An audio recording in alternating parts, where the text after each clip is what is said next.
পুলিশের। মাত্র 12 ঘন্টার মধ্যে 3 লক্ষ টাকার গয়না চুরির রহস্যভেদ করে বড় সাফল্য পেল তাহিরপুর থানার পুলিশ। দ্রুত তদন্ত ধারাবাহিক অভিযানে 4 অভিযুক্তকে গ্রেপ্তার করা হয়েছে এবং তাদের কাছ থেকে উদ্ধার হয়েছে চুরি যাওয়া সমস্ত সোনার গয়না ও নগদের একটি বড় অংশ বলে পুলিশ সূত্রে জানা গিয়েছে।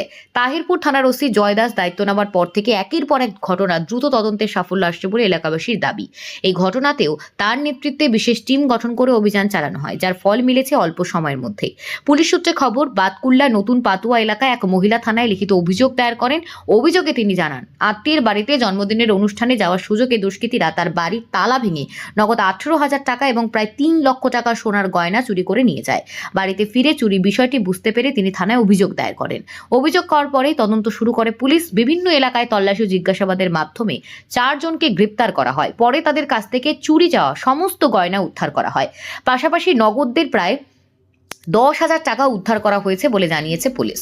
ঘটনার দ্রুত সমাধান হওয়ায় অভিযোগকারিনী পুলিশের ভূমিকায় প্রশংসা করেছেন এবং তাদের ব্যবহারে সন্তোষ প্রকাশ করেছেন। পুরো ঘটনা এত দ্রুত কিনারা হওয়ায় তাহিরপুর এলাকার পুলিশের প্রতি মানুষের ভরসা আরও দৃঢ় হয়েছে বলে মানুষের মনে করছে।